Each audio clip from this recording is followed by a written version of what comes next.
नमस्कार मंडळी. आज आपण करणार आहोत भोगीची भाजी. संक्रांतीच्या आदल्या दिवशी ही भाजी केली जाते आणि या भाजीचं वैशिष्ट्य असं आहे की या महिन्यातच ह्या भाज्या भेटतात आणि ही भाजी जो खात नाही तो सदा रोगी राहतो असं म्हणतात. जो न खाई भोगी तो सदा रोगी. चला तर मग आपण आज भोगीची भाजी बनवूया. काय काय लागतं ते साहित्य पाहूया.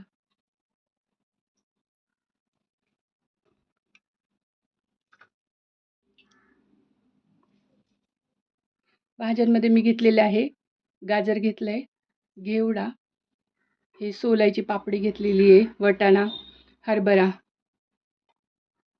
परत हा मोठा घेवडा आहे, श्रावणी घेवडा आणि हा पावटा. अशा सगळ्या भाज्या मिक्स करून घेतल्यात. शेंगदाणे आणि वांग घेतलंय, एक वांग. आपल्या घरात जेवढे माणसं आहेत त्याप्रमाणे आपण ह्या भाज्या क्वांटिटीमध्ये करणार आहोत. सर्वात प्रथम आपण कढई तापवायला ठेवूया.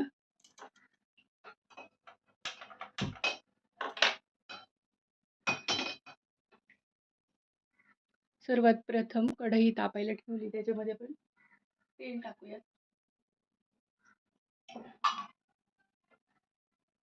कढई गरम झाली की आपण त्याच्यामध्ये थोडं तेल टाकणार आहोत.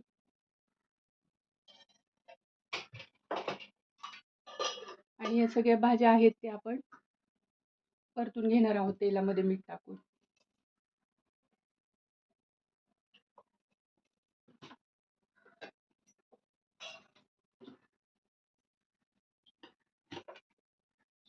थोडं जिरं टाकूया,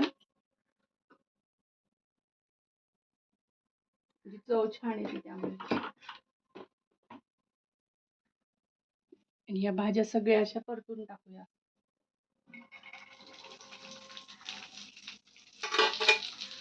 वाफेवरती जरा या भाज्या परतल्या असं जरा शिजतात पण लवकर आणि चव छान येते. ज्यांना कमी शिजायला वेळ लागतो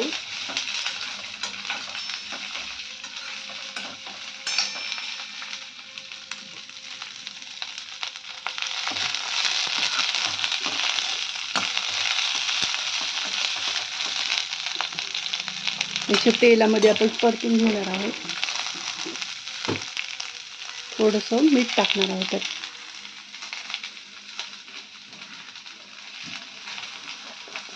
भाज्या जेणेकरून लवकर शिजतील आणि सगळ्या एकसारख्या. मीठ टाकले, पुन्हा थोडे 4-5 मिनिट आपण त्याला असं कमी फ्लेमवरती मंद आचेवरती परतून घेणार आहोत. तोपर्यंत आपण मसाल्याची तयारी करूया. मसाल्यासाठी मी घेतलेलं आहे ते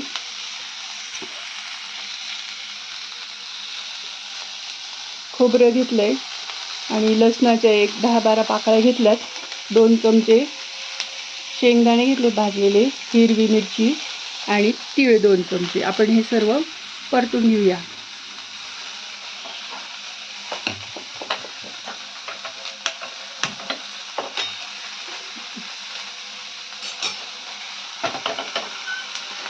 भाजी मंद ह्याच्यावर शिजते तोपर्यंत आपण इकडे हे कढई गरम झाली की मसाला करून घेऊया. थोडंसं तेलावरती सर्वात प्रथम आपण लसूण, खोबरं,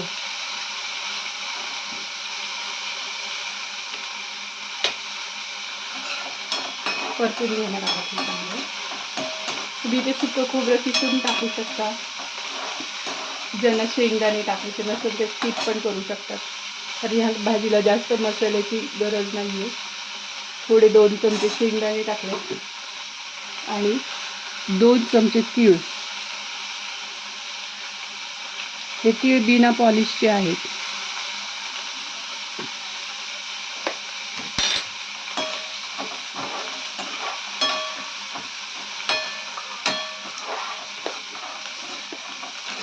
जर तुम्हाला तीळ अशी घालायची नसेल तर तुम्ही वरती तिळाचा कूटही तीळ उडायला लागले म्हणजे आपला मसाला परतलेला आहे.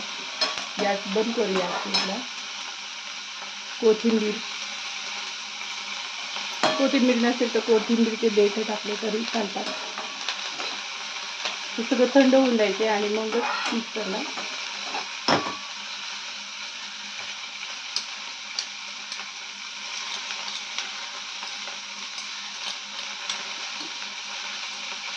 थंडीच्या दिवसामध्ये तीळ खाल्ल्याने ऊर्जा मिळते आणि आपण ही वर्षातून एकदाच भाजी करतो. ह्या सीझनला ह्या भाज्या पण चांगल्या फ्रेश अशा सगळ्या भाज्या मिळतात. हे चांगलं व्यवस्थित असं परतून घेतलं.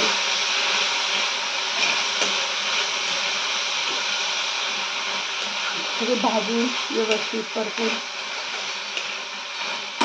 तोपर्यंत आपण हा मसाला करून घेऊया. आपण मसाला हा वाटून घेऊया. आपण जे भाजलेत ना तीळ, खोबरं, लसूण, कोथिंबीर आणि शेंगदाणे हे मिक्सरवरती बारीक करून घेऊया. आपण हा मसाला बारीक करून घेतलेला आहे. आता भाजीला फोडणी देऊया. कढई गरम करायला ठेवली आणि त्याच कढईमध्ये 1 चमचा तेल टाकलंय.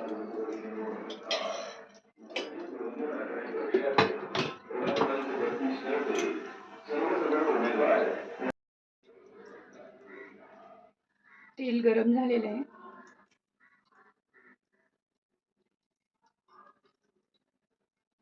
कढीपत्ता मी बारीक तुकडे करून टाकलेला आहे.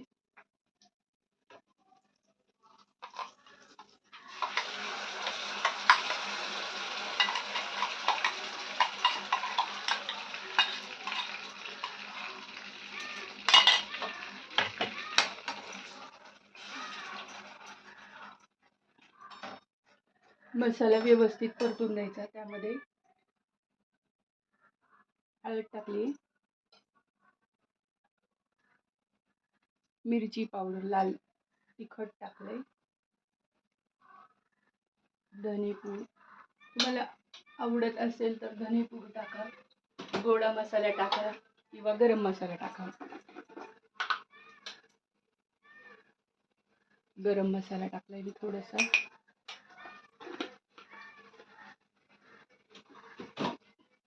बोर आंबट होण्यासाठी, भाजी आंबट गोड छान लागते म्हणून ह्याच्यामध्ये गूळ टाकतात किंवा ऊसाचे तुकडे सुद्धा घालतात कोणी कोणी.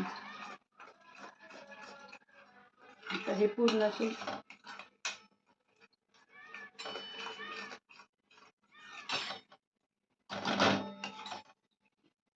मसाल्याला तेल सुटेपर्यंत आपण तेलात परतून घेतलेली भाजी मीठ टाकून ह्याच्यामध्ये घालून घ्यायची.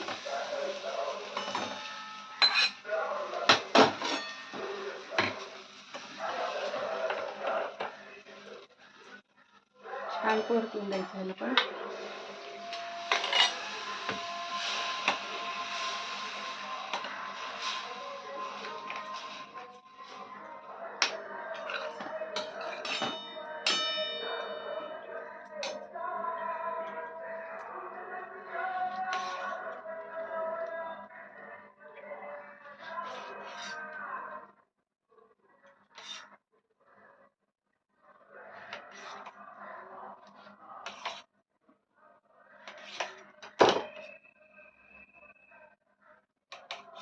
वांगी सगळ्यात शेवटी टाकली कारण ते काळे पडतात.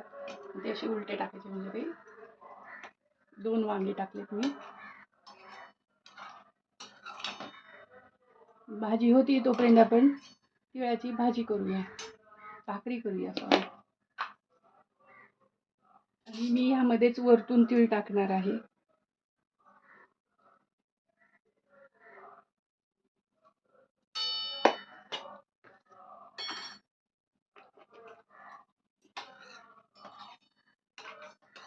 एक उकळी येऊन द्यायची साधारण 7-8 मिनिटं.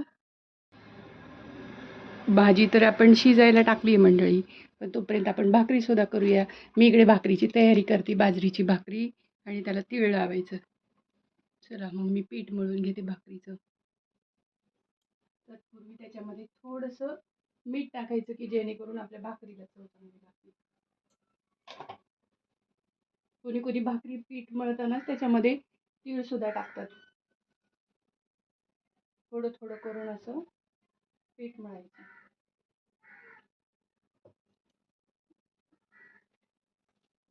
जेवढं पीठ छान मळेल तेवढी भाकरी छान येते.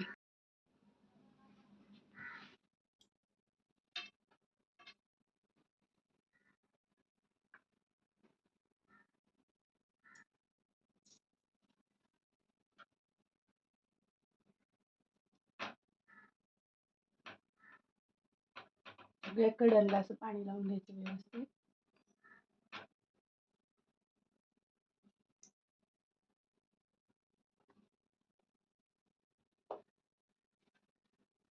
आणि भाकरी पूर्ण पचून नाही द्यायची, म्हणजे पूर्ण पाणी त्याचं वाळल्यानंतर ती पलटी नाही करायची आपल्याला, नाही तर भाकरीला मग चिरा पडतात, अशी वातड होती.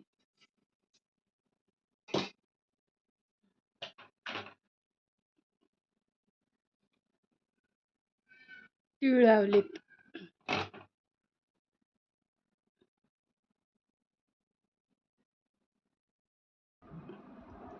भोगीची भाजी सुद्धा झाली आपली, एकदम मस्त. इतका सुगंध, त्याचा वास दरवळतोय घरामध्ये, सुगंध भाजीचा.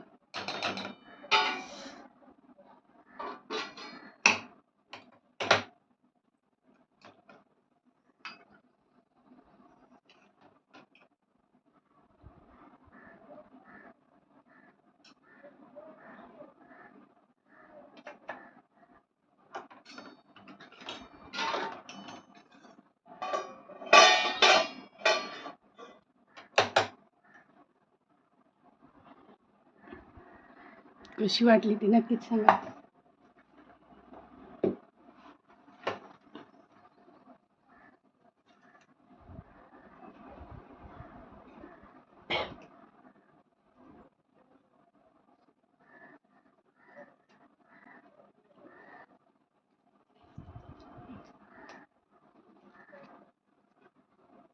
ह्याच्याबरोबर म्हणजे मूग डाळीचं खिचडी केली जाते. कुणाकुणाकडे वेगवेगळी पद्धत असते, आमच्या इकडे असं दाखवलं जातं. कशी वाटली ती नक्कीच सांगा. लाईक, शेअर आणि कमेंटमध्ये नक्कीच सांगा मला. धन्यवाद. पुन्हा भेटूया.